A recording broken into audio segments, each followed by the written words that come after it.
bahwa berkenaan dengan yayasan, saat ini pengurus yayasan atau klien kami, Saudara Yoris, dalam kondisi berduka.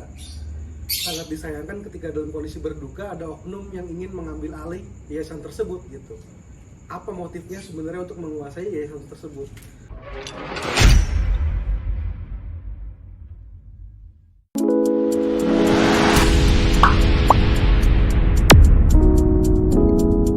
Jadi itu teman-teman klarifikasi saya dan kita semua tim hukum terkait kejadian tanggal 19.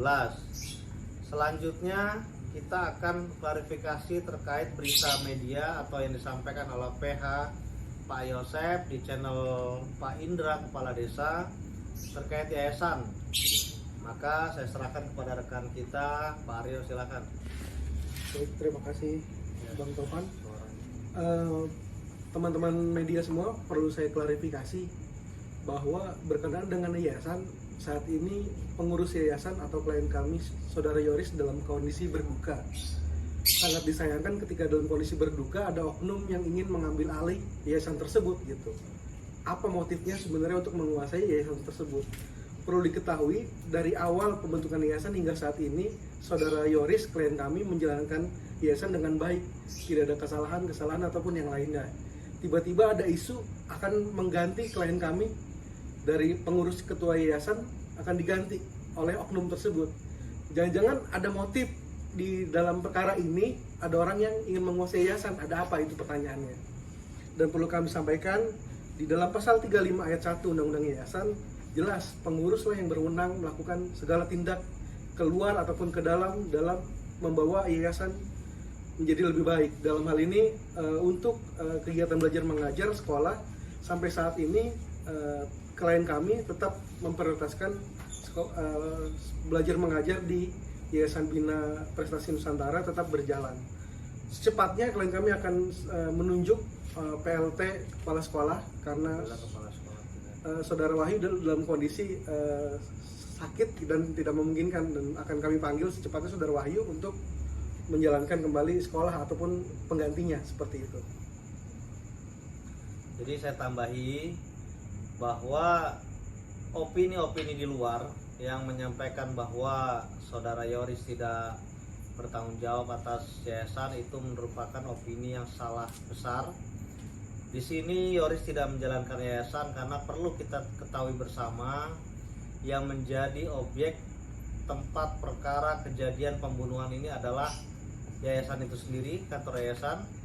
Yang terbunuh di sini yang menjadi korban adalah pengurus yayasan, yaitu Ibu Tuti sebagai bendahara yayasan dan saudari Amel itu sebagai sekretaris yayasan.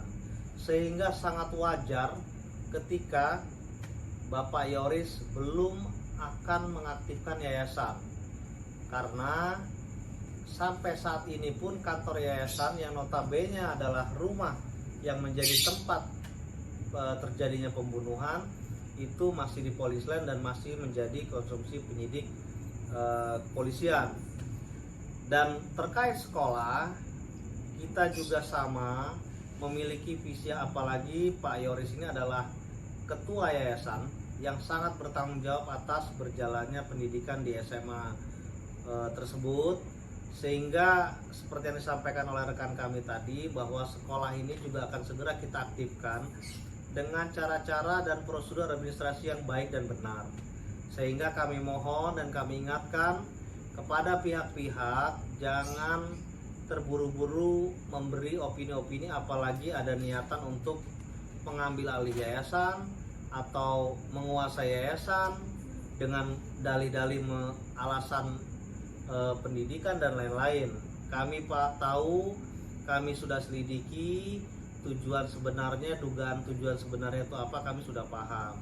Sehingga sebagai kuasa hukum Yoris, kami semua akan mengawal Yoris untuk menjalankan yayasan dan sekolah ke depan, dan kita berharap kasus ini segera selesai, karena yang menjadi acuan Saudara Yoris adalah pelaku segera ditemukan, tersangka segera ditetapkan, sehingga yayasan bisa kembali dijalankan, sekolah bisa segera berjalan.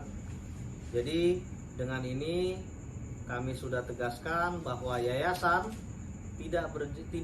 belum dijalankan, tidak ada niatan lain selain menyelesaikan perkara pembunuhan yang sedang ditangani oleh Polres Subang, gitu ya. Jadi teman-teman jangan terbawa dengan opini-opini yang tidak benar, karena yang punya hak secara organisasi sebagai ketua yayasan adalah Yoris. Apabila ada dinilai pendidikan, yayasan pendidikan ini kan juga sudah ada tanggung jawabnya seperti yayasan, itu tanggung jawabnya ke Kementerian Hukum dan HAM. Pendidikan itu Dinas Pendidikan. Sampai detik ini tidak ada teguran, tidak ada surat menyurat apapun kepada Pak Yoris selaku ketua yayasan. Jadi menurut kami langkah yang diambil oleh Pak Yoris sudah sangat tepat, mengingat ini adalah bukti bahwa Yoris benar-benar ingin perkara ini cepat selesai dan berharap yayasan ke depan bisa jauh lebih baik lagi. Untuk sekolah itu akan segera seperti disampaikan rekan kita, sekolah tetap akan kita jalankan dalam waktu dekat. Kami karena mendapat kuasa dari Pak Yoris untuk mendampingi beliau juga di yayasan, maka kami akan segera mengundang kepala sekolah untuk rapat dengan Pak Yoris. Dan jangan ada lagi opini-opini yang mengarahkan kita ini sedang berkabung dan Pak Yoris keluarga juga sedang berkabung. Jadi tolong jangan ada opini-opini yang ingin memecah konsentrasi polisi dengan adanya isu-isu mengaktifkan yayasan dan sekolah dan lain-lain. Itu merupakan tanggung jawab Pak Yoris dan akan dijalankan oleh Pak Yoris secepatnya. Jadi begitu teman-teman klarifikasi dari kita. Kita semua serahkan kepada penyidik kepolisian. Kita juga semua statement atau informasi yang sudah disampaikan oleh Yoris dan Danu itu juga kita siapkan bukti-buktinya dan siap kita bertanggungjawabkan. Seluruhnya kita percayakan kepada kepolisian. Kita terus mengawal perkara ini. Semoga dalam waktu dekat polisi segera menetapkan siapa pelaku atau dalang dari perkara pembunuhan di Subang. Terima kasih teman-teman media, terima kasih seluruh masyarakat Indonesia. Mohon selalu dikawal. Ini adalah tanggung jawab kita semua agar almarhum almarhumah bisa tenang di surganya Allah, sehingga kita berharap masalah ini bisa segera selesai.